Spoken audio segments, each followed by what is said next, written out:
नमस्कार, मैं डॉक्टर आनंद पांडे एक बार फिर हिंदी वर्सिटी के यूट्यूब चैनल पे आप लोगों का स्वागत करता हूँ।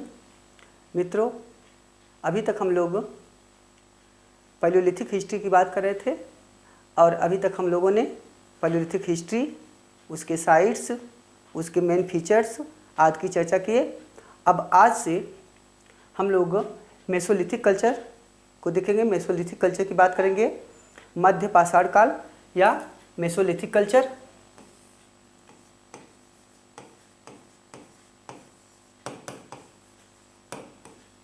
मेसोलिथिक कल्चर, मध्य पाषाण काल। मेसो मतलब मैंने चर्चा किया था इन द मिडल, लिथिक लेथो से बना है जिसका मतलब होता है पत्थर। मानव सभ्यता का ऐसा काल जिस काल में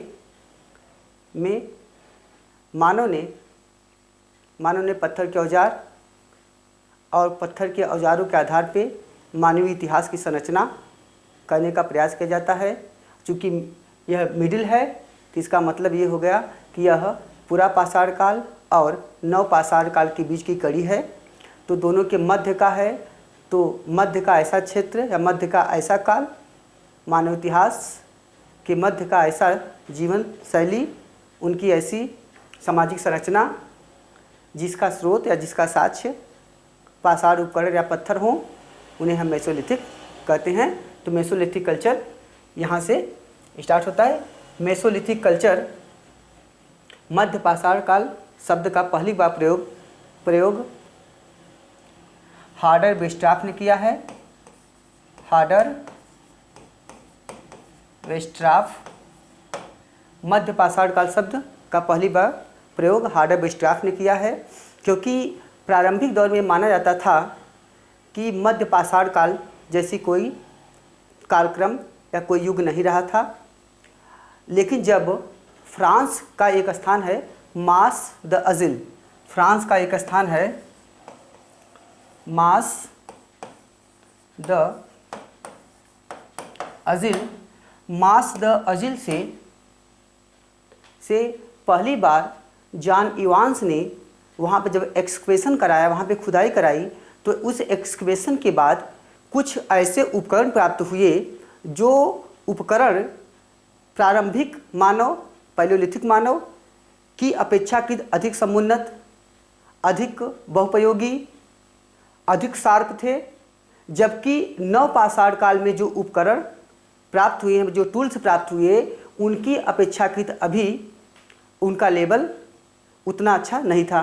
तो मतलब वह पैलियोलिथिक एज से अच्छा था, बेटर था, लेकिन नियोलिथिक एज की तरह भी नहीं पहुंच पाया था।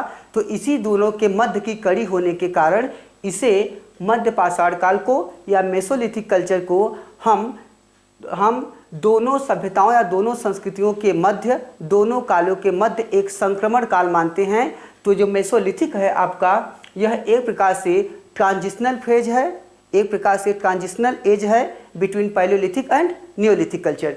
तो क्योंकि इस काल तक पहुँचते पहुँचते मानव न तो अभी पूरी तरह पैलियोलिथिक कल्चर, पूरा पाषाण कालीन सांस्कृतिक जीवन को छोड़ पाया था, और न तो वह नव पाषाण कालीन समुन्नत जीवन को पूरी तरह स्वीकार कर पाया था, अडाप्ट कर पाया था। इसीलिए यह एक संक्रमण की अवस्था से गुजर रहा था, इसीलिए इसे हम संक्रमण काल भी कहते हैं।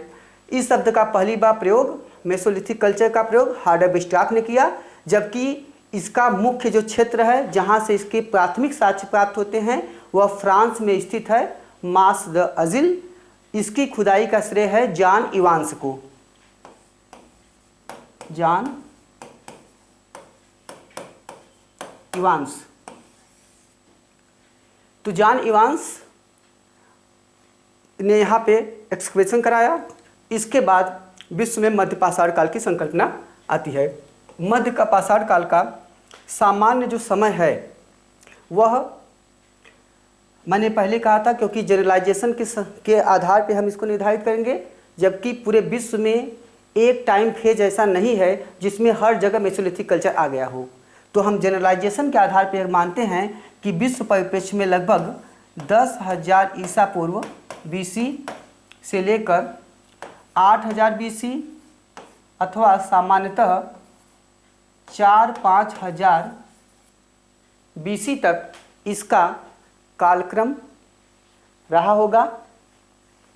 इस काल तक पहुँचते पहुँचते पृथ्वी और विश्व के धरातल पे में अनेक भूतात्विक परिवर्तन होते हैं, अनेक पर्यावरणीय परिवर्तन होते हैं, जिन परिवर्तनों के फलस्वरूप जो विश्व का धरातल है या पृथ्वी का धरातल है उसमें वह अब धीरे धीरे आधुनिक स्वरूप धारण करने लगता है।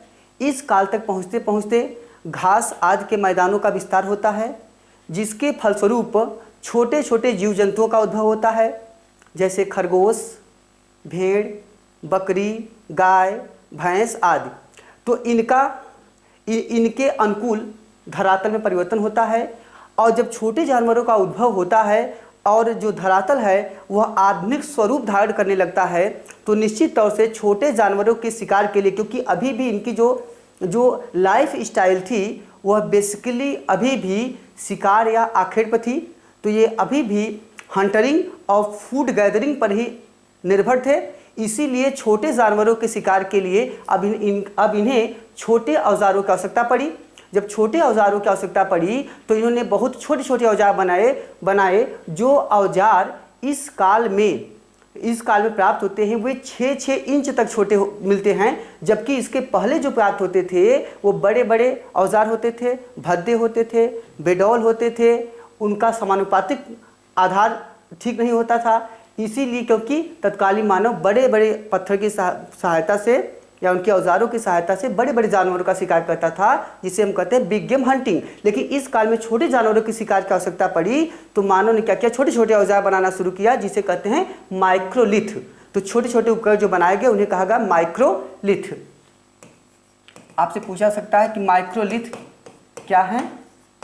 तो माइक्रोलिथ ये छोटे छोटे ऐसे उपकरण हैं, ऐसे पत्थर के टूल्स हैं जो कि तत्कालीन मानव ने, मेसोलिथिक पीरियड के मानव ने इनका प्रयोग शिकार के लिए किया। जहाँ एक अन्य अंतर देखिए, जहाँ पे प्रारंभिक काल में बेसिकली क्वार्टजाइट पत्थर आदि का प्रयोग होता था, वहाँ पे अब अनेक प्रकार के पत्थरों का प्रयोग किया जाने लगा। जैसे आपका हो गया फ्लिंट हो गया, जैस्पर हो गया, चर्ट हो गया, आदि का प्रयोग किया जाने लगा। इसी तरह अब औजार भी तरह तरह के हो गए, इन औजारों की तकनीक भी धीरे धीरे परिवर्तित हो गई।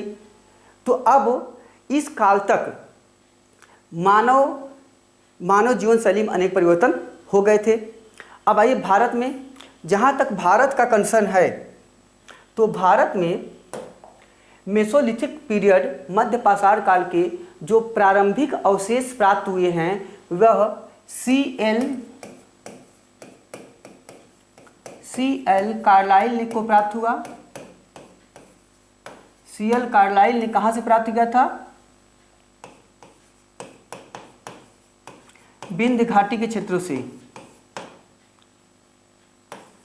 विंध्य घाटी क्षेत्र से C.L. कार्लाइल ने यहाँ से 1867 में 1867 में उन्होंने यहाँ से लघु पाषाण उपकरण, छोटे पाषाण उपकरण, छोटे पत्थर के औजार प्राप्त किए। और यहीं से यह मतलब जो विंध्य घाटी का क्षेत्र है यह भारत का प्राचीनतम मध्य पाषाणकालीन क्षेत्र रहा है, जहाँ से प्रारंभिक औजार प्राप्त हुए। लेकिन अगर पर्टिकुलर साइट, स्थान पूछे कौन सा प्राचीनतम स्थान है तो आंसर आपका अलग हो जाएगा। तो प्रारंभिक पूछेगा, मान लीजिए कि कहाँ से सबसे पहले प्राप्त हुआ, तब आपका आंसर हो जाएगा विंध्य घाटी के क्षेत्र से। लेकिन अब यहीं पे अगर पूछे कि सबसे प्राचीनतम स्थल मध्य पाषाण काल का कौन सा है, अभी हम मैप से भी इसकी चर्चा करेंगे, मैप से भी हम लोग इसको देखेंगे।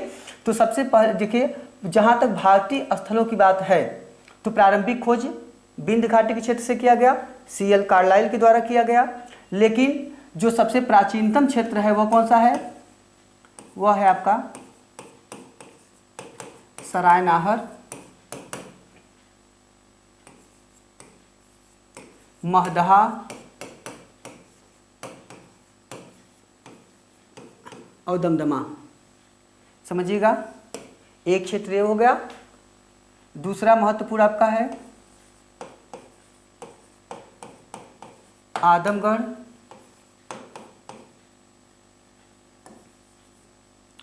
आदमगढ़, बागोर, आदमगढ़ और बागोर, ये महत्वपूर्ण क्षेत्र हो गए। इसके अतिरिक्त भी जो क्षेत्र हैं अभी हम उसकी चर्चा करेंगे। ये दोनों सबसे ज़्यादा इम्पॉर्टेंट है। अब इसको समझिएगा, काफ़ी कन्फ्यूज़न होता है महदहा और महगड़ा को लेकर। महगड़ा को महगड़ा भी लिखते हैं, महगड़ा या महगड़ा, और यह है महदहा। महदहा जो है यह उत्तर प्रदेश के प्रतापगढ़ का क्षेत्र है, प्रतापगढ़ में स्थित है। सरायनाहर, महदहा और दमदमा तीनों क्षेत्र उत्तर प्रदेश के प्रतापगढ़ में स्थित हैं और तीनों क्षेत्र भारत के सबसे प्राचीनतम मध्यपाषाण कालिक स्थल हैं। यह भारत के सबसे प्राचीनतम मध्यपाषाण कालिक स्थल हैं, समझिएगा। जबकि जो महगड़ा है या महदहा है वह अलग क्षेत्र है। सॉरी, जो महगड़ा या महदड़ा, महगड़ा या इसको बोलते हैं महगड़ा, समझिएगा। यह जो क्षेत्र है, यह जो क्षेत्र है यह बेसिकली बेलन घाटी के क्षेत्र में है। तो ये तीनों क्षेत्र गंगा पार में है और ये क्षेत्र जो है आपका यमुना नदी पार है। यमुना नदी की बात आई तो एक क्वेश्चन बता दें। यमुना नदी को मेगस्थनी ने जोबोरोस लिखा है, जोबोरेस। यमुना नदी को मेगस्थनीज ने जोबोरेस कहा है।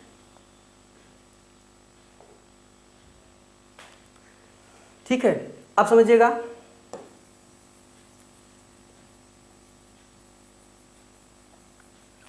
जहाँ तक ऐतिहासिक साक्ष्यों की बात है तो इन क्षेत्रों से सबसे महत्वपूर्ण साक्ष्य कौन से प्राप्त होते हैं, ये समझिए। सरायनाहर से माना जाता है कि प्राचीनतम, विश्व इतिहास में प्राचीनतम मानवीय आक्रमण का साक्ष्य मिलता है। मानवीय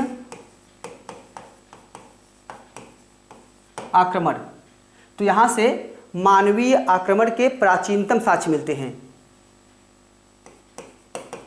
प्राचीनतम साक्ष्य मानवीय आक्रमण का, और यहाँ से अस्थिपंजर भी मिले हैं। मानवीय अस्थि पंजर भी यहाँ से प्राप्त होते हैं, समझिएगा। दूसरा, ये जो अस्थिपंजर है शारीरिक अवशेष हैं। इसके बाद सरायनाहर से 14 मानव कंकाल प्राप्त हुए हैं। सरायनाहर से 14 ह्यूमन स्केलेटन प्राप्त होते हैं।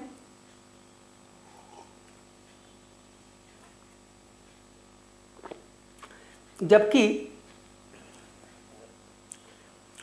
महदहा से 28 ह्यूमन स्केलेटन प्राप्त होते हैं और दमदमा से 41।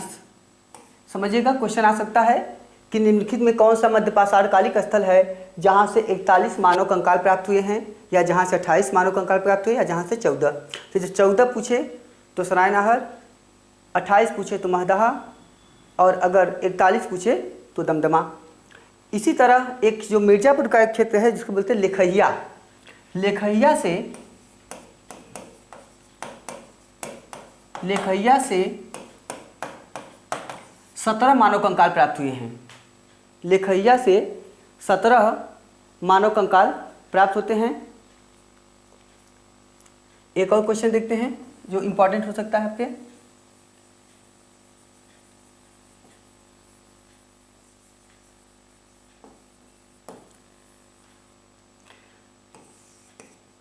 महदहा से स्त्री पुरुष साथ में दफनाए जाने के साक्ष्य मिलते हैं।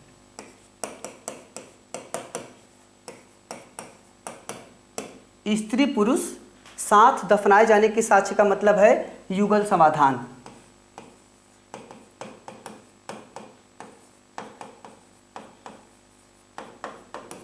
युगल समाधान, जब एक ही कब्र में दो लोगों को दफनाया जाता है तो इसे कहते हैं युगल समाधान।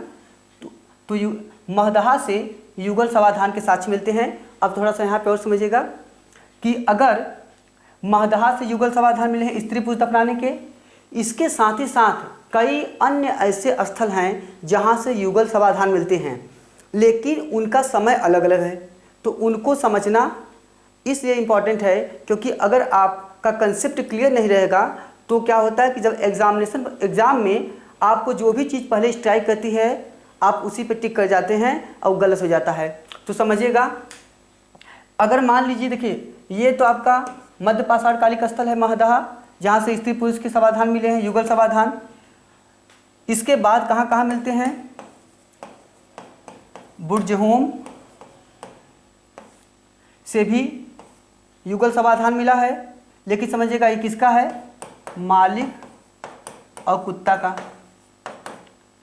मालिक और कुत्ते का युगल समाधान बुर्जहोम से भी मिलता है। बुर्जहोम, इसको कहते हैं, बुर्जहोम का नाम है, इसको कहते हैं प्लेस ऑफ बिर्ज। ये जम्मू कश्मीर का क्षेत्र है जहाँ पे इस प्रकार के पेड़ की बहुलता है, इसीलिए इसका नाम बुर्जहोम रखा गया है। समझिएगा, अब यहाँ पे बुर्जहोम से जो मालिक और कुत्ते के दफनाने का साक्ष्य मिला है, बुर्जहोम चूँकि नवपाषाण कालिक साक्ष्य है, नवपाषाण काल का है, न्यूलिथिक पीरियड का है, इसीलिए बुर्जहोम से अगर युगल समाधान पूछेगा तो वो नवपाषाण काल का हो जाएगा। तीसरा देखिएगा क्वेश्चन यहाँ पे, हड़प्पा काल में आते हैं। हड़प्पा काल में हमारे पास कई स्थान से प्राप्त होते हैं, जैसे लोथल,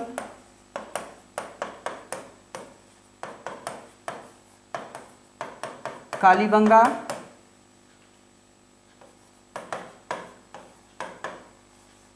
बनावली और संघोल। लोथल, कालीबंगा, लोथल,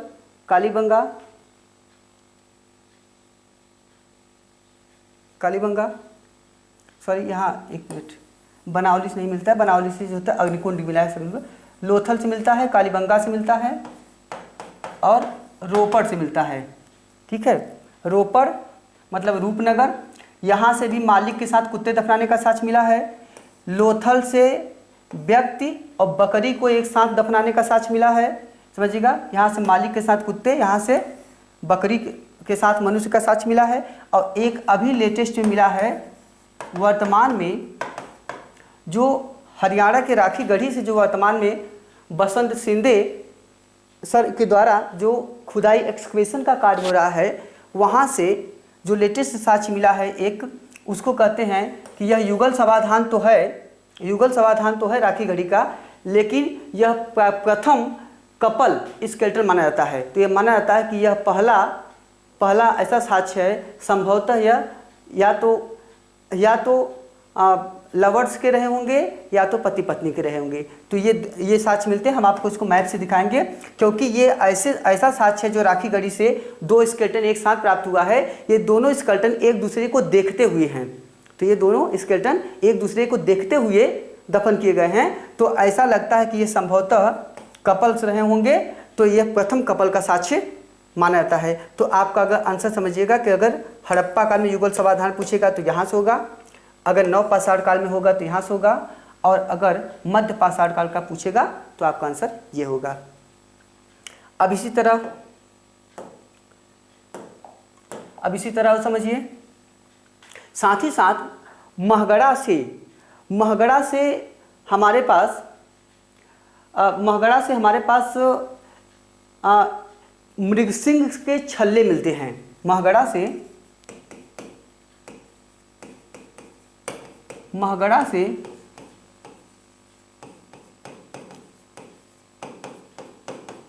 मृगसिंह के छल्ले प्राप्त होते हैं। महगड़ा से मृगसिंह के हिरण के सींग के बने हुए छल्ले प्राप्त होते हैं, जबकि दमदमा से हाथी दांत का लटकन प्राप्त होता है। दमदमा से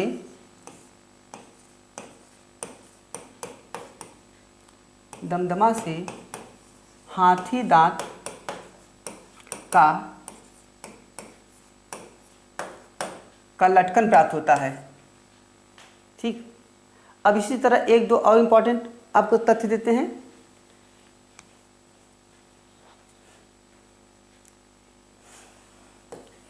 कुछ अन्य महत्वपूर्ण जो एग्जामिनेशन पॉइंट ऑफ व्यू से ज़रूरी है आपके लिए, वे हैं सराय नाहर, महदहा और दमदमा से तीनों स्थान से हमें गर्तावास के साक्ष्य मिलते हैं। अभी हम इसको मैथ से आपको दिखाएंगे गर्तावास कैसे होते हैं। गर्तावास जमीन के अंदर स्तंभ आदि की सहायता से जमीन के अंदर जो गुफा बना के वो लोग रहते थे प्रारंभिक मानव, उसे हम कहते हैं गर्तावास। जमीन के अंदर रहने की प्रक्रिया। गर्तावास पोस्ट होल, इसके साथ कहाँ से मिलते हैं? सराय नाहर, दमदमा और महदहा। समझिएगा, यहाँ तो मिले, इसके अतिरिक्त भी मिलते हैं, जैसे बुर्जहोम प्लस गुफकराल। ये दोनों स्थल जम्मू कश्मीर के हैं। गुफकराल का मतलब होता है कुम्हार की गुफा, गुफकराल कुम्हार की गुफा। ठीक है, अब समझिएगा, यहाँ दोनों स्थान से भी हमारे पास नवपाषाण काल के गर्तावास के साक्ष्य मिलते हैं, जमीन के अंदर रहने के साक्ष्य मिलते हैं।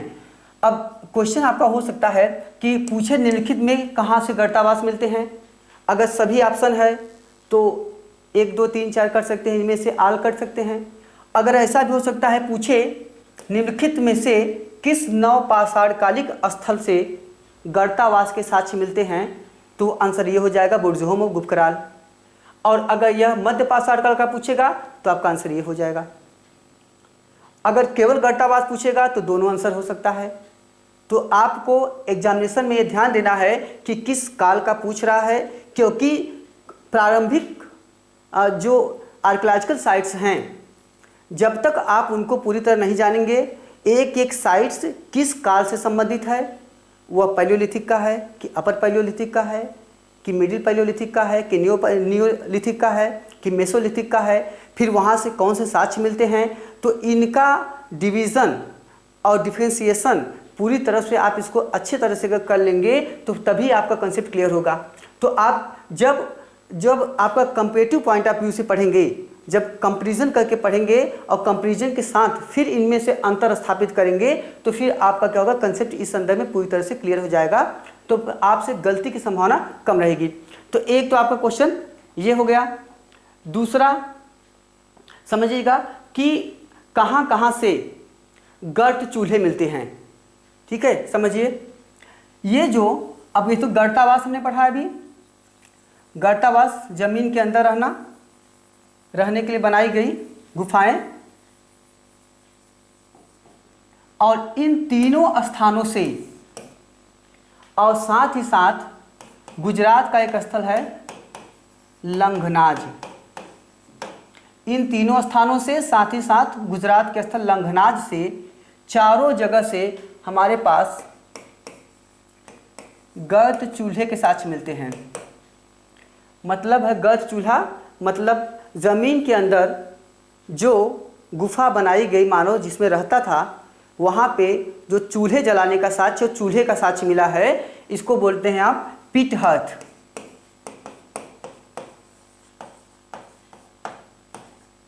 पिट हर्थ, ठीक है। तो गर्त चूल्हे के साक्ष्य हमें इन केंद्रों से प्राप्त होते हैं। ठीक है, गर्त चूल्हे तो अलग अलग जगह से बहुत बड़ी संख्या में प्राप्त हुए हैं। 8 कहीं कहीं 14 कहीं 8 गर्त चूल्हे तक साक्ष्य मिल जाते हैं।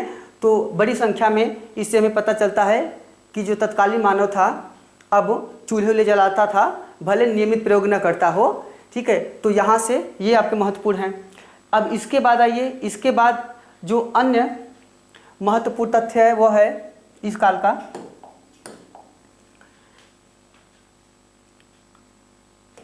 आदमगढ़ और बागोर।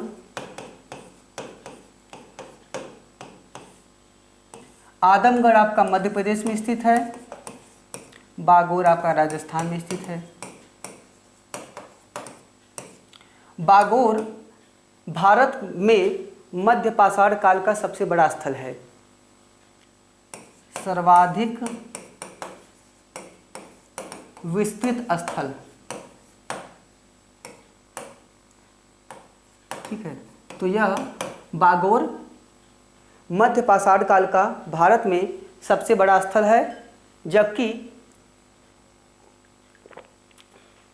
दूसरा महत्वपूर्ण तथ्य है कि आदमगढ़ और बागोर दोनों से भारत में प्राचीनतम पशुपालन के साक्ष्य मिलते हैं। दोनों से भारत में प्राचीनतम पशुपालन के साक्ष्य मिलते हैं। ठीक, तो पशुपालन पूछेगा तो या तो आदमगढ़ रहेगा या तो बागोर। अगर दोनों रहेगा तो दोनों होगा, क्योंकि इनका कालक्रम एक है, दोनों मेसोलिथिक साइट्स हैं, तो इसका इसलिए इनका टाइम फेज जो है वह एक ही है, तो आंसर दोनों रहेगा। तो याद रखिएगा, अगर एक पूछेगा तो एक, दो पूछेगा तो दो। ठीक है, तो ये महत्वपूर्ण आपके इसमें है। अब आते हैं, देखिए, जहाँ तक तत्कालीन मानव की बात है, हम यह मानते हैं कि इस काल में जो मानव समूह था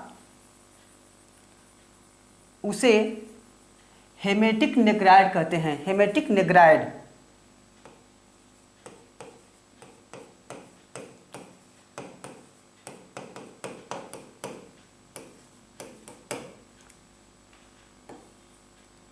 हेमेटिक नेग्राइड।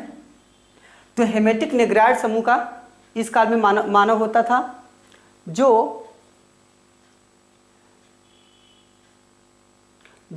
सॉरी यहाँ पे नेग्राइड हेमेटिक नेग्राइड समूह का मानव होता था। जहाँ तक तत्कालीन मानव की जीवन शैली की बात है, तो यह माना जाता है कि तत्कालीन मानव अभी भी आखेट प्रधान ही था। अभी भी मोस्टली वह घुमक्कड़ और यायावर जीवन व्यतीत करता था। अभी भी उसके जीवन शैली में बहुत बड़ा आमूलचूल परिवर्तन नहीं हुआ था, लेकिन पहले की अपेक्षा उसमें काफ़ी सुधार हो गया था। चूँकि अब वह पहले की अपेक्षा के जहाँ प्रारंभिक मानव ज़्यादातर नदियों के किनारे, शिलाश्रयों के पास, खुले आसमान के नीचे रहता था, अब तत्कालीन मानव गुफाओं में आदि में रहने लगा। अभी यद्यपि यह अस्थायी बस्तियों का निर्माण नहीं किया है, लेकिन निश्चित तौर से अब इनमें पहले के अपेक्षाकृत अधिक ज़्यादा सेंट्रलाइजेशन दिखाई देने लगता है। तो सेंट्रलाइज्ड होने के कारण ये लोग एक स्थान पर रहने लगे, तो लेकिन इनके समूह बहुत छोटे छोटे होते थे। इसीलिए तत्कालीन मानव समूहों को, जो उनकी सामाजिक व्यवस्था थी, ऐसे समाज को हम बैंड सोसाइटी कहते हैं। इसको क्या कहते हैं? तत्कालीन बैंड सोसाइटी।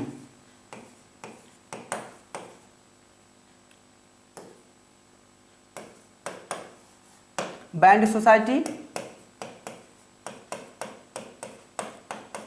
अब ये क्या है समझिएगा, मानता है कि प्रारंभिक मानव की वह सामाजिक समूह, वह सामाजिक व्यवस्था जिसमें ज़्यादा से ज़्यादा 100 लोग शामिल होते हैं। यह बड़ा समूह नहीं होता है, छोटा समूह होता है, जिसमें नातेदारी का विकास धीरे धीरे होता है। इन समूहों में, ये समूह छोटे छोटे समूहों में विभाजित होते हैं, जिनमें अधिकतम 100 लोग होते हैं। इनमें आगे चल के धीरे धीरे नातेदारी का विकास होता है, आगे चलकर इनका समूह बड़ा होता है। और सबसे बड़ी बात है कि इनमें जो श्रम विभाजन होता है, तो श्रम विभाजन जो होता है वह उसका मुख्य आधार इस समय अभी तक इनका लिंग, ठीक है, अभी तक जो श्रम विभाजन का मुख्य आधार था वह उम्र और लिंग होता था।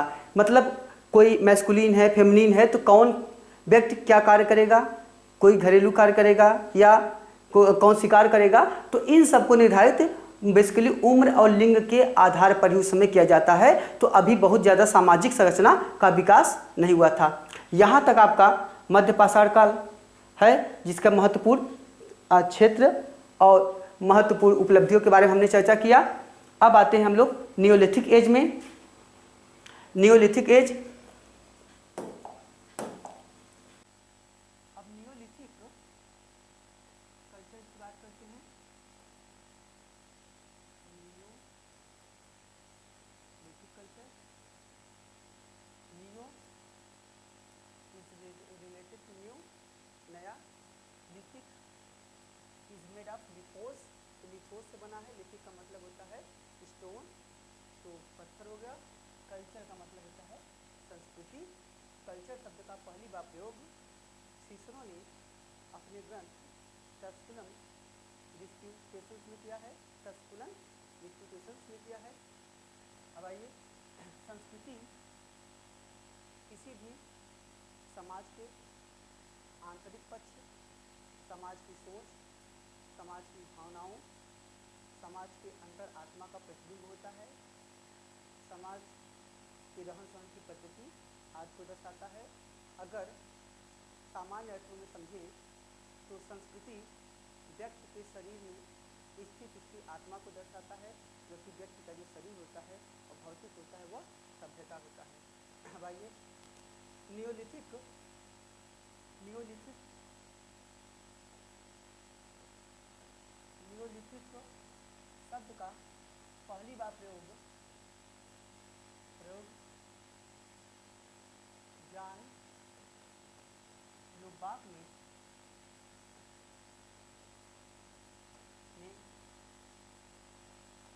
प्री हिस्टोरिक टाइम्स में किया है।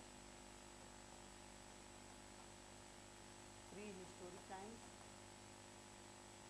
जॉन लुबाक। मैंने पहले भी चर्चा किया था कि जॉन लुबाक ने नियोलिथिक और पैलियोलिथिक, नव पाषाण काल और पूरा पाषाण काल दोनों शब्दों का पहली बार प्रयोग किया है। जबकि मेसोलिथिक मतलब मध्य पाषाण काल शब्द का पहली बार प्रयोग हार्डर वेस्टाफ ने किया है। हार्डर वेस्टाफ, तो मध्य पाषाण काल पूछेगा तो हार्डर वेस्टाफ, नव पाषाण काल या पूरा पाषाण काल पूछता है तो उन दोनों शब्दों का प्रयोग जॉन लुबाक ने अपने ग्रंथ प्री हिस्टोरिक टाइम्स में किया है। एक यहाँ पे एक और डाटा समझ सकते हैं। प्री हिस्टोरिक टाइम्स जॉन लुबाक का है और pre historic India Stuart Piggott का है। प्री हिस्टोरिक इंडिया ये आपका ग्रंथ है स्टुअर्ट पिगट का।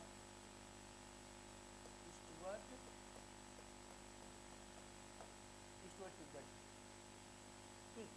अब समझिएगा, ये हो गया। जहाँ तक नियोलिथिक रिवोल्यूशन की बात है, इसके लिए गार्डन चाइल्ड महोदय ने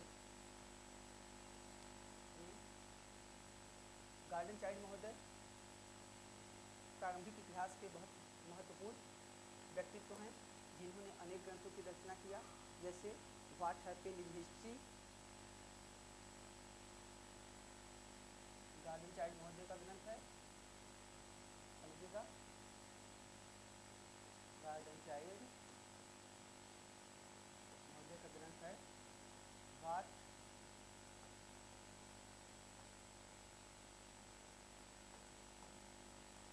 हैपेंड इन हिस्ट्री। इनका महत्वपूर्ण ग्रंथ है। इसी के साथ इनका एक अन्य महत्वपूर्ण ग्रंथ है द अर्बन रिवोल्यूशन।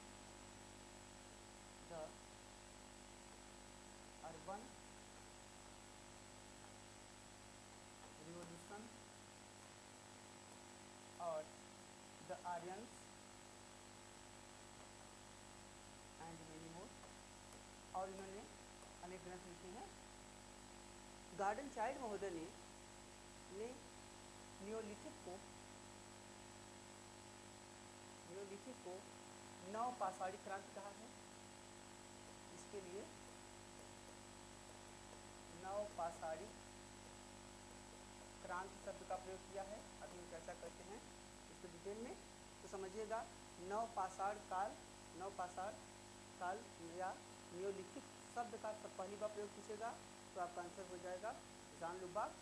और अगर पूछेगा नवपाषाणिक क्रांति किसने कहा है तब आपका आंसर हो जाएगा गार्डन चाइल्ड।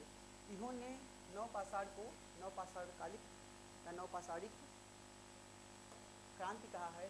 साथ ही साथ इन्होंने एक तो नियोलिथिक रिवोल्यूशन और दूसरा शब्द इन्होंने प्रयोग किया है अन्न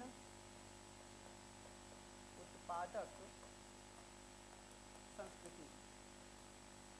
नवपाषाण काल को इन्होंने अन्न उत्पादक संस्कृति कहा है। यह आपका हो जाएगा grain productive culture. Grain productive culture, ठीक, ये इन्होंने इन शब्दों का प्रयोग किया है। अब समझिएगा ये जो क्रांति है, क्रांति का मतलब मैंने पहले भी चर्चा किया था, क्रांति का मतलब होता है बदलाव, बदलाव या परिवर्तन। इसका मतलब होता है कि इसे क्यों शब्द इसका यूज़ किया गया, इसका इसलिए यूज़ किया गया, कहा गया कि प्रारंभिक मानव जब अपने विकास क्रम में, विकास की यात्रा में धीरे धीरे आगे बढ़ता है तो वह नवपाषाण काल तक आते आते अपने जीवन के, अपने सामाजिक संरचना के विविध पक्षों में अनेक महत्वपूर्ण या आमूलचूल फंडामेंटल या कह सकते हैं मेन फीचर्स, उसमें अनेक महत्वपूर्ण परिवर्तन या बदलाव लाता है। यह परिवर्तन या बदलाव प्रारंभिक जीवन शैली या सामाजिक जीवन शैली की अपेक्षा हर क्षेत्र में, विविध क्षेत्रों में समुन्नत रहा है, परिष्कृत रहा है, अधिक आधुनिक रहा है। इसीलिए तत्कालीन मानव द्वारा अपने जीवन शैली में जो महत्वपूर्ण परिवर्तन या बदलाव किए गए, इसीलिए इसे हम क्रांति कहते हैं। तो यह नवपाषाण में काल हुआ, नवपाषाण काल में परिवर्तन हुआ, इसीलिए इसे हम नवपाषाणिक क्रांति कहते हैं। चूँकि यह मानव के सामाजिक जीवन के विविध पक्षों में या उनके सांस्कृतिक जीवन के विविध पक्षों में परिवर्तन दृष्टिगत होता है, दिखाई देता है, इसीलिए हम नवपाषाण काल को सांस्कृतिक क्रांति का काल भी कहते हैं। तो सांस्कृतिक क्रांति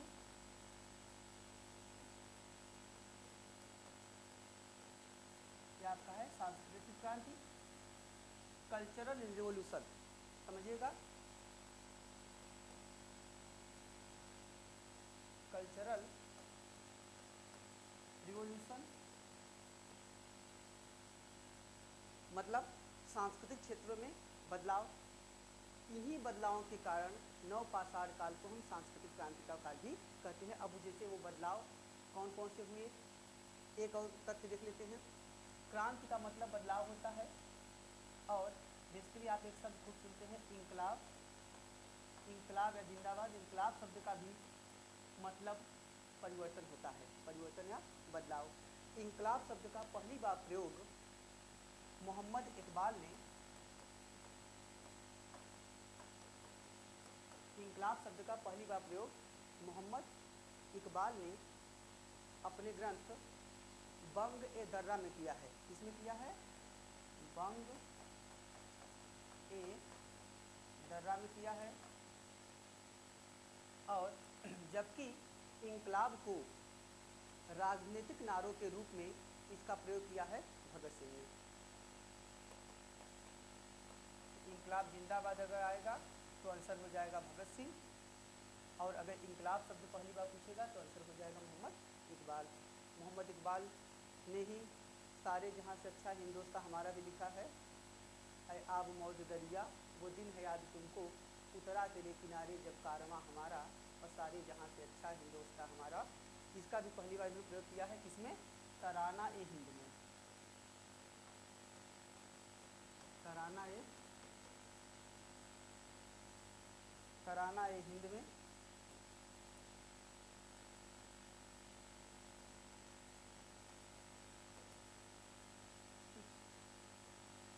उसके बाद यद्यपि ये भी कहा जाता है कि बाद में जो पार्टीशन ऑफ इंडिया हुआ और जो उसमें सांप्रदायिकता का विकास हुआ, उसका भी श्रेय भी तो दिया गया।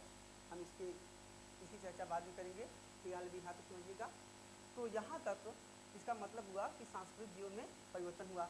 अब आते हैं हम कि तत्कालीन मानव ने ने अपने सांस्कृतिक जीवन में क्या महत्वपूर्ण परिवर्तन किया, या नवपाषाण काल की क्या महत्वपूर्ण विशेषता हो सकती है। आप समझिए इसको।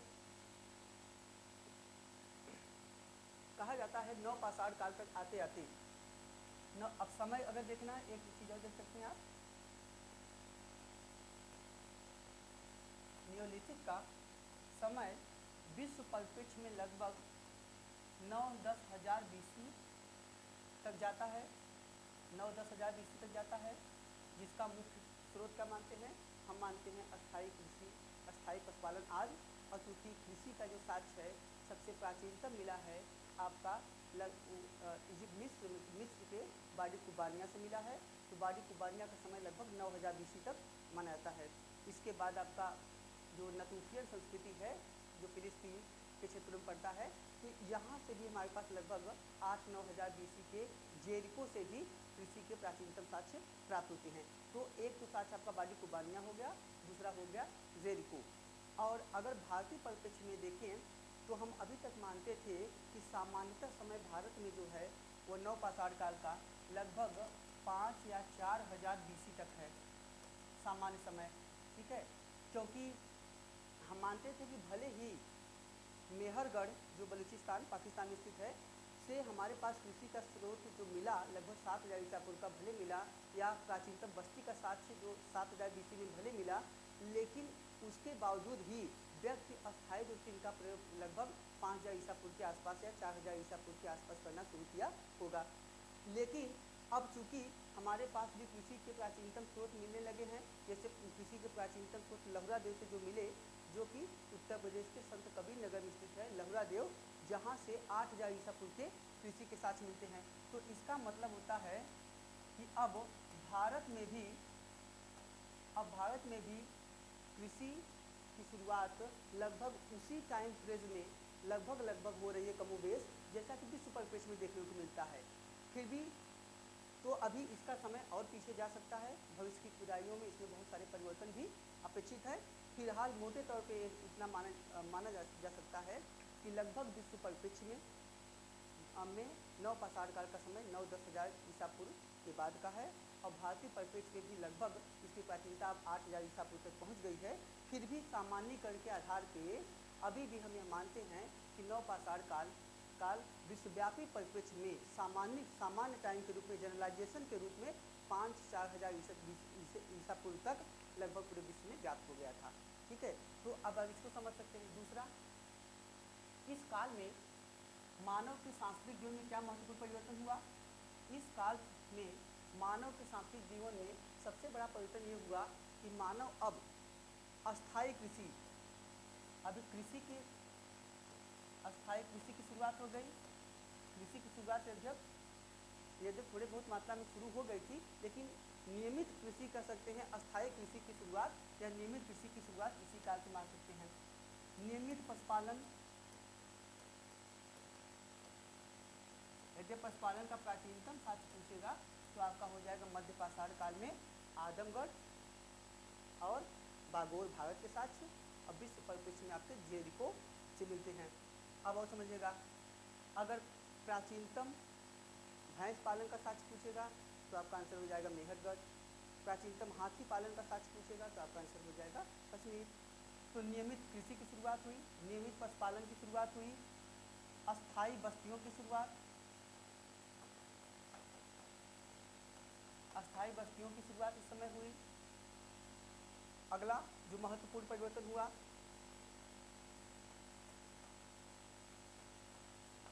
सामाजिक जीवन की शुरुआत, सामुदायिक जीवन की शुरुआत, सामुदायिक जीवन की शुरुआत। अगला जो महत्वपूर्ण परिवर्तन है, व्यावसायिक विभेदीकरण, व्यावसायिक विभेदीकरण। यहाँ से व्यावसायिक मतलब ऑक्यूपेशनल जो एक प्रकार से स्पेशलाइजेशन की शुरुआत हुई। इसका मतलब हुआ कि कौन लोग कौन व्यवसाय करेंगे या किन लोगों का कार्य क्या क्या रहेगा, इन सब का डिफ्रेंशिएशन भी इस काल में किया गया। पहिए एवं चाक का प्रयोग, चाक का प्रयोग, सरप्लस प्रोडक्शन की भी प्रारंभिक मात्रा में थोड़े बहुत ज़्यादा शुरुआत हुई। सरप्लस प्रोडक्शन का मतलब होता है अतिरिक्त उत्पादन, समझिएगा, अतिरिक्त उत्पादन। अब ये क्या है, सरप्लस प्रोडक्शन या एडिशनल प्रोडक्शन। इसका मतलब होता है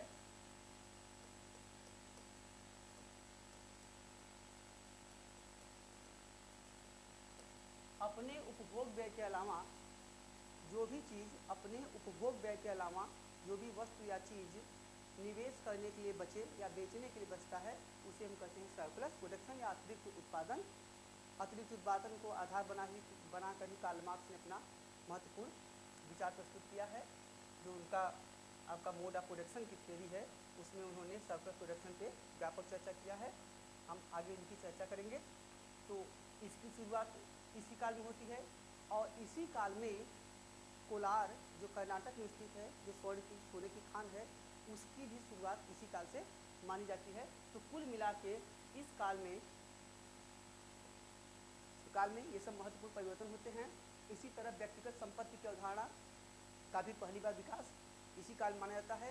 तो इन्हीं सब महत्वपूर्ण परिवर्तनों के कारण, महत्वपूर्ण उपलब्धियों के कारण, मानव जीवन के महत्वपूर्ण क्षेत्रों में जो आमूलचूल परिवर्तन हुआ, इन्हीं सब के कारणों से हम नवपाषाण काल को एक सांस्कृतिक क्रांति का काल मानते हैं।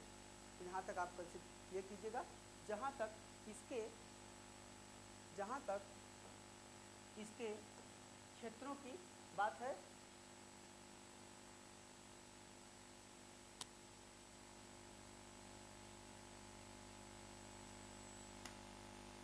इनमें सबसे महत्वपूर्ण है जैसे कि प्राचीनतम जो हमारे पास, अगर इसके साइट का एक्सटेंशन देखें तो इसके साइट का जो एक्सटेंशन है, विस्तार है, वह उत्तर भारत से लेकर दक्षिण भारत के क्षेत्रों में और खासकर पूर्व और पश्चिम के सभी क्षेत्रों में मिलता है। लेकिन दक्षिणी भारत में आंध्र प्रदेश, कर्नाटक और तमिलनाडु के क्षेत्रों से महत्वपूर्ण जानकारी मिलती है। जैसे हल्लूर हुआ, पिकली हल हुआ, कोडिकल हुआ, कुपगल हुआ, अतिरमपक्कम हुआ, उतनूर हुआ, बहुत सारे ऐसे क्षेत्र हैं जहाँ से महत्वपूर्ण जानकारी मिलती है। इसी के साथ उत्तरी भारत में सबसे महत्वपूर्ण तथ्य जो है वो है जम्मू कश्मीर में स्थित बुर्जहोम और गुफकराल, जहाँ से मैंने भी चर्चा किया कि स्तंभगर्त के साक्ष्य मिलते हैं, जहाँ से मालिक के साथ कुत्ते दफनाने के भी साक्ष्य मिलते हैं बुर्जहोम से। तो ये सब वहाँ पे महत्वपूर्ण जानकारी मिलती है। मेहरगढ़ जो बलूचिस्तान में स्थित है, हम मैप से आपको बाद में चर्चा करेंगे। मेहरगढ़ जो बलूचिस्तान में स्थित है, यहाँ से प्राचीनतम बस्ती का साक्ष्य मिलता है। प्राचीनतम बस्ती का साक्ष्य भारत में लगभग 7000 ईसा पूर्व का है, जो मेहरगढ़ से प्राप्त होता है। ठीक, मेहरगढ़ से प्राप्त होता है। लेकिन विश्व में प्राचीनतम बस्ती पूछेगा तो आपका हो जाएगा जेरिको। जेरिको कहाँ है? फिलिस्तीन में है। ठीक है, यह नतूफियन संस्कृति का केंद्र है, जहाँ से प्राचीनतम बस्ती के साक्ष्य मिलते हैं और यहाँ से प्राचीनतम फोर्टिफिकेशन, किलेबंदी का भी साक्ष्य मिलता है।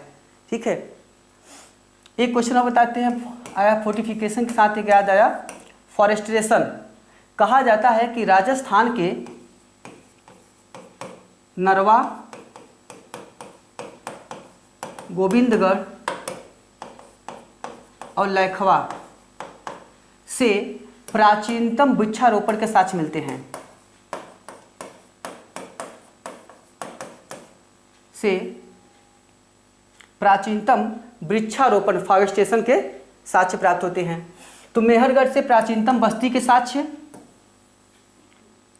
मेहरगढ़ से प्राचीनतम बस्ती के साक्ष्य मिलते हैं। कृषि का साक्ष्य मिलता है कब का? 7000 BC, 7000 BC का मिलता है साक्ष्य यहाँ से।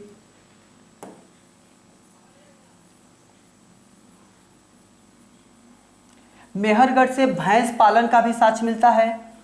भैंस पालने का साक्ष्य भी मेहरगढ़ से मिलता है, समझिएगा। भैंस पालने का साक्ष्य भी मेहरगढ़ से मिलता है, लेकिन उसका समय भी नवपाषाण काल से पहले का ही है। तो प्राचीनतम भैंस पालने का भी साक्ष्य मिलता है, भैंस पालन का साक्ष्य। जबकि प्राचीनतम हाथी पालन का साक्ष्य जम्मू कश्मीर से मिलता है। प्राचीनतम हाथी पालने का साक्ष्य जो होता है वो जम्मू कश्मीर से मिलता है। एक तो एक कृषि का साक्ष्य प्रारंभिक दौर में जब हम 7000 ईसा पूर्व मानते थे तो मेहरगढ़ को मानते थे। इसके बाद अन्य महत्वपूर्ण केंद्रों में समझिए कोल्डी हवा,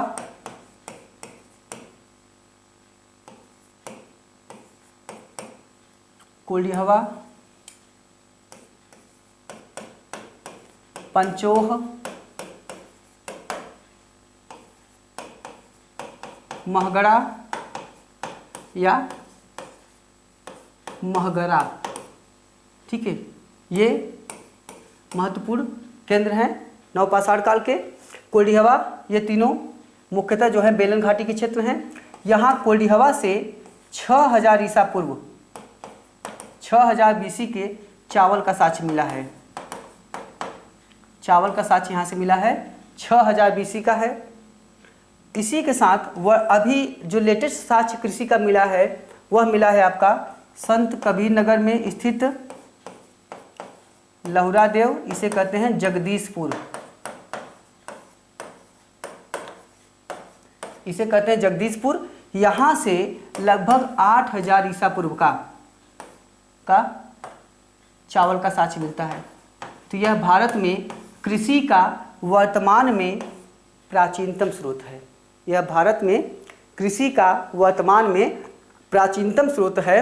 इसी के आधार पे भारत में कहा जाता है कि नवपाषाण काल जो है उसकी तिथि भी विश्व के सापेक्ष पीछे जा रही है और संभवतः विश्व के जैसे जब विश्व में नवपाषाण काल आया उसी के आसपास भारत में भी नवपाषाण काल की शुरुआत हुई होगी।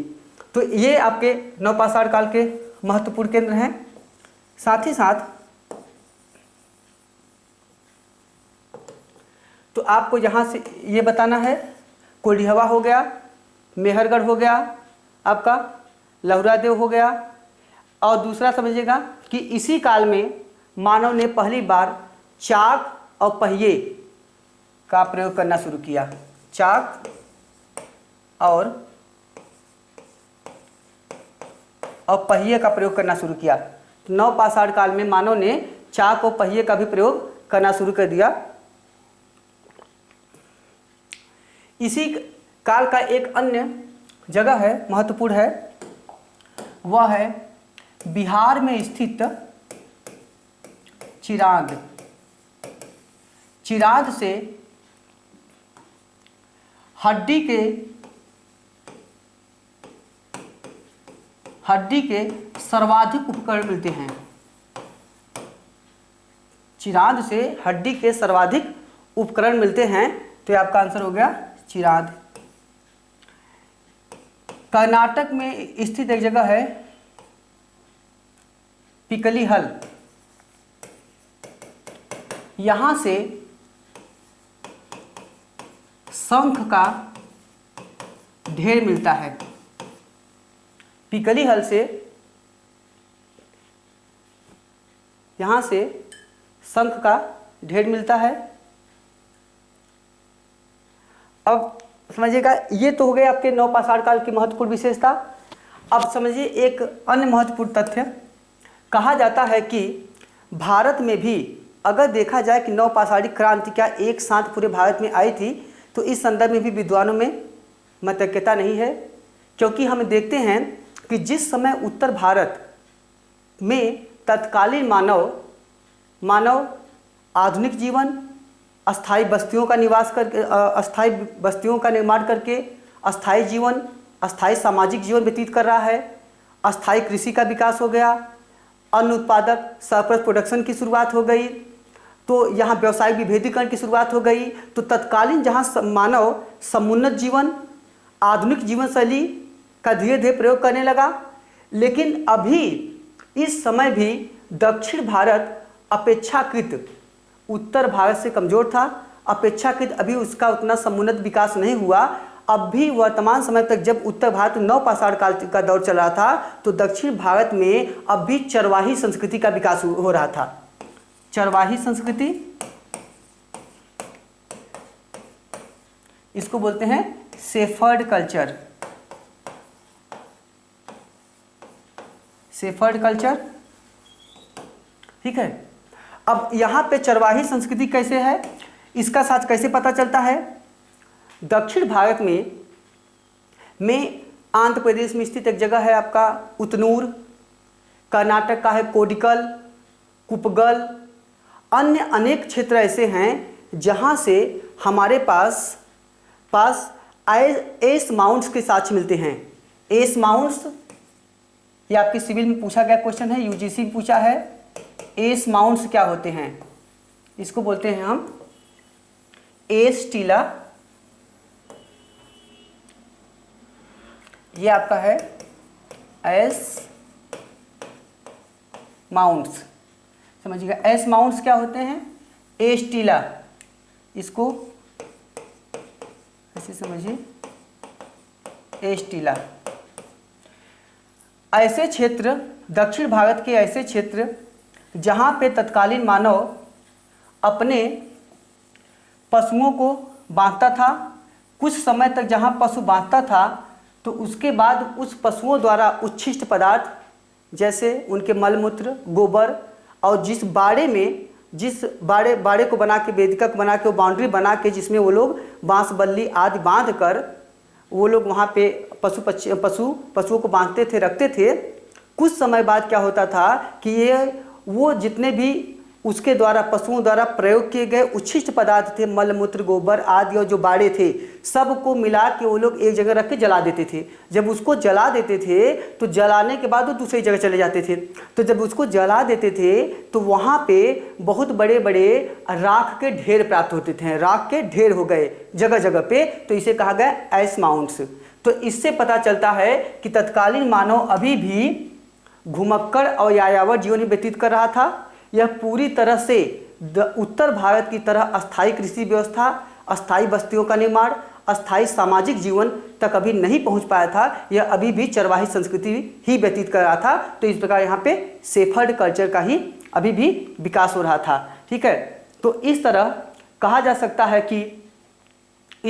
सकता है कि प्रारंभिक मानव का जो क्रमिक विकास शुरू हुआ प्लीस्टोसीन एज में, प्रागैतिहासिक काल के अंतर्गत प्रातिनूतन काल या प्लीस्टोसीन में जो शुरू हुआ, वह आधुनिक मानव के रूप में उच्च पूर्व पाषाण काल में अपर पैलियोलिथिक एज में होमोसेपियंस के विकास के साथ अपनी पराकाष्ठा पहुंचता है। और उसके बाद यह धीरे धीरे क्रमिक सामाजिक जीवन की ओर अग्रसर होता है और नव पाषाण काल तक आकर वह अस्थायी कृषि व्यवस्था, अस्थायी पशुपालन की व्यवस्था और अस्थायी सामाजिक जीवन जीने लगता है। तो यहाँ तक का लेक्चर अभी आज समाप्त होता है। कल हम लोग अगले लेक्चर में हम लोग कैल्कोलिथिक एज, ताम्र पाषाण काल और महापाषाण काल की चर्चा करेंगे, megalithic age and chalcolithic age. और इन एक लेक्चर के बाद फिर हम लोग पहुँच जाएंगे आपका इंडस वैली सिविलाइजेशन। तो आज के लिए यहाँ तक, धन्यवाद।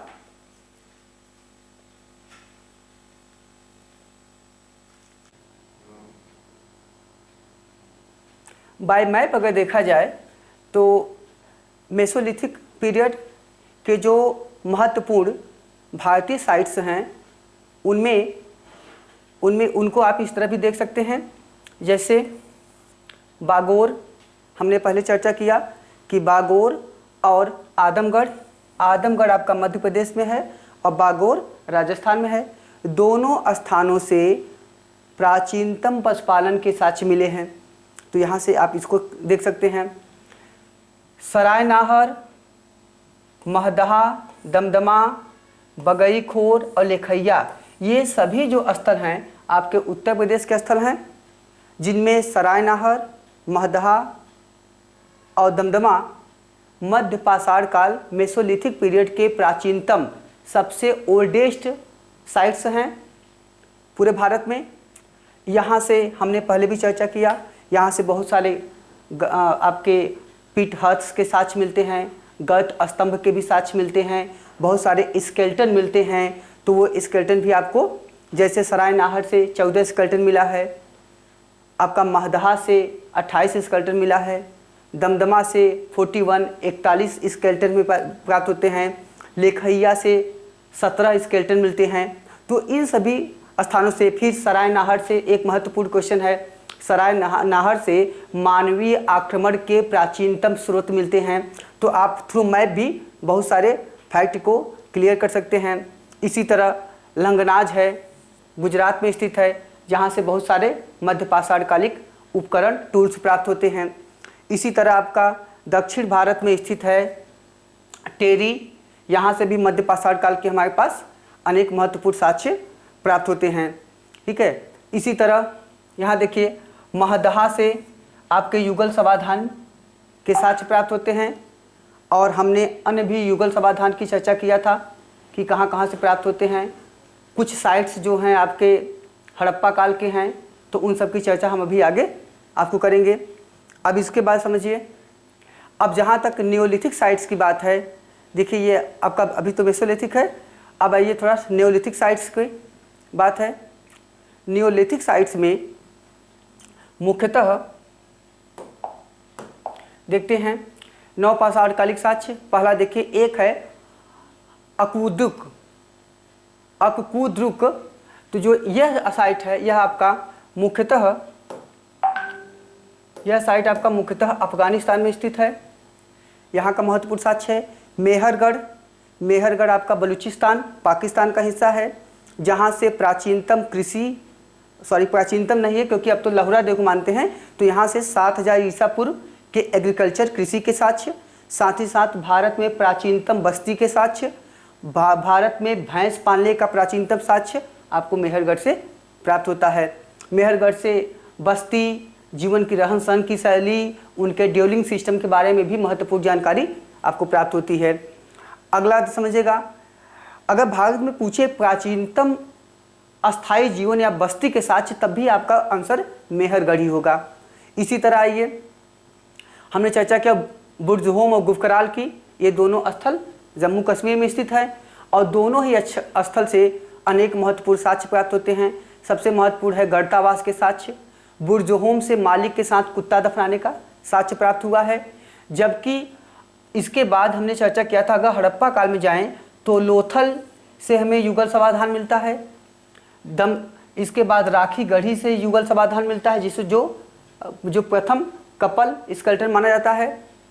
रोपड़ से मालिक के साथ कुत्ते का साक्ष्य मिलता है। इसी तरह महगड़ा और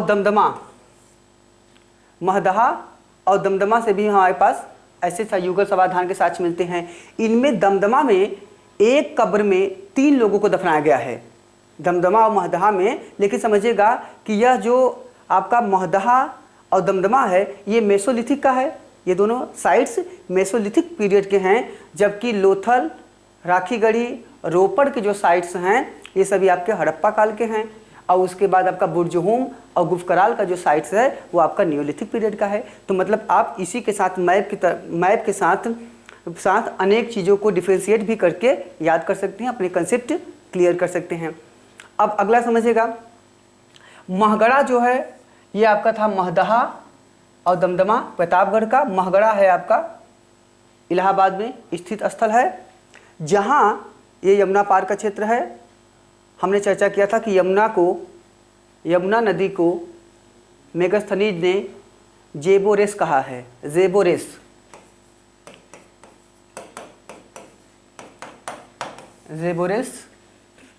देखिए, महगड़ा से सांवा घास के साक्ष्य मिलते हैं, सावा घास के साक्ष्य मिलते हैं। इसी तरह अन्य समझिए, अब आइए कोल्डिहवा इलाहाबाद में स्थित, जहाँ से 6000 ईसा पूर्व BC का चावल का साक्ष्य मिलता है, जो अभी तक हम इसको चावल के रूप में प्राचीनतम मानते थे। लेकिन अब जो हमारे पास चावल का प्राचीनतम साक्ष्य जो मिला है, वह उत्तर प्रदेश के संत कबीर नगर में स्थित लहुरादेव, जिसका नाम है जगदीशपुर, से प्राप्त होता है। तो वर्तमान में भारत में एक चावल का या कृषि दोनों में से कोई भी पूछे, आंसर आपका लहुरादेव होगा, तो वो प्राचीनतम स्रोत है। अगला समझिएगा, कोल्डिहवा, तो यहाँ से धान की खेती और यहाँ से चावल और अनाज रखने के घड़े के भी साक्ष्य प्राप्त होते हैं। अगला समझिएगा, एक अन्य स्थल है चिनाद। चिराद आपका बिहार में स्थित है, जहाँ से प्रभुत मात्रा में, बड़ी मात्रा में हड्डी के उपकरण प्राप्त होते हैं। हड्डी के उपकरण बहुत बड़ी मात्रा में यहाँ से प्राप्त हुए हैं। इसी तरह समझिए आपका उतनूर की चर्चा। देखिए उतनूर है, उतनूर से ऐस माउंट्स जिसे कहते हैं राख के टीले, जो हमने बताया चर्चा किया कि दक्षिण भारत जहाँ उत्तर भारत में नियोलिथिक रिवोल्यूशन चल रहा था, उस समय दक्षिण भारत में अभी शेफर्ड कल्चर, चरवाही संस्कृति ही विद्यमान थी। चरवाही संस्कृति में ही वे लोग रहते थे। और उसके साक्ष्य कैसे पता चलते हैं? उसके मुख्यतः जो प्रमाण है या साक्ष्य है, जो एविडेंस हैं, वे हमें ऐस माउंट्स के रूप में प्राप्त होते हैं, राख के टीले के रूप में प्राप्त होते हैं। अब समझिएगा अन्य स्थल देखिए, सरायखोला नवपाषाण कालिक स्थल है, पाकिस्तान में स्थित है। गुमला, ये भी पाकिस्तान में स्थित है। जलीलपुर, जहाँ से मछली पकड़ने के साक्ष्य प्राप्त हुए हैं, तो ये भी आपका पाकिस्तान का एरिया है। इसी के साथ ही साथ असम का सारूतारू और असम में ही दाउजली हार्डिंग, ये दोनों महत्वपूर्ण केंद्र हैं नवपाषाण काल के। मेघालय का पायनथोल ऑगस्टीन, ये जो है यह भी महत्वपूर्ण स्थल है। इसी तरह उड़ीसा में स्थित कुचाई भी महत्वपूर्ण स्थित है, जहाँ से पालिशदार प्रस्तर कुल्हाड़ियाँ प्राप्त होती हैं। अगर साउथ इंडिया में देखा जाए तो बेसिकली यहाँ पे हमें कर्नाटक के जो महत्वपूर्ण क्षेत्र हैं, जैसे हल्लूर हो गया, ब्रह्मगिरी हो गया, संगनकल्लू हो गया, टेक्कलकोटा हो गया, पिकली हल हुआ, तो इन सबसे महत्वपूर्ण जानकारी प्राप्त होती है। इनमें से समझिए तेलंगाना के स्थित है पोचमपल्ली, और नागार्जुनी कोंडा आंध्र प्रदेश का स्थित है, यहाँ से महत्वपूर्ण साक्ष्य मिलते हैं। ब्रह्मगिरी यहाँ पे है, कर्नाटक का हिस्सा। ब्रह्मगिरी में एक नोटेबल थिंग ये है कि ब्रह्मगिरी से जो हमारे पास समाधान के बरियल सिस्टम के साक्ष्य मिलते हैं, उस बरियल सिस्टम में वयस्क व्यक्तियों को तो वो लोग ज़मीन में दफनाते थे, जबकि जो बच्चों के जो स्केलेटन प्राप्त होते हैं, शव प्राप्त होते हैं, वे कलश में दफनाए गए हैं। तो ये यहाँ से महत्वपूर्ण जानकारी मिलती है। इसी तरह पिकली हल से हमारे पास शंख का ढेर मिलता है। पिकली हल से हमारे पास शंख के ढेर के साक्ष्य मिलते हैं। तो ये आपके महत्वपूर्ण नवपाषाण कालिक साक्ष्य हैं। इसके बाद आइए, हमने चर्चा किया था, देखिए ये आपका गढ़तावास के साक्ष्य हैं, जो बुर्जहोम से मिले हैं। गढ़तावास जहाँ मानव ज़मीन के अंदर रहता था। और दूसरा महत्वपूर्ण साक्ष्य आपका देखिए, ये भी गढ़तावास के साक्ष्य हैं। मानव इसी के अंदर प्रारंभिक समय में निवास करता था, तो उनके ड्यूलिंग सिस्टम थे। तो आज का लेक्चर हमारा यहीं तक समाप्त होता है, और इसके बाद अगले लेक्चर में हम कैल्कोलिथिक एज और मेगालिथिक एज की चर्चा करेंगे। तब तक के लिए धन्यवाद।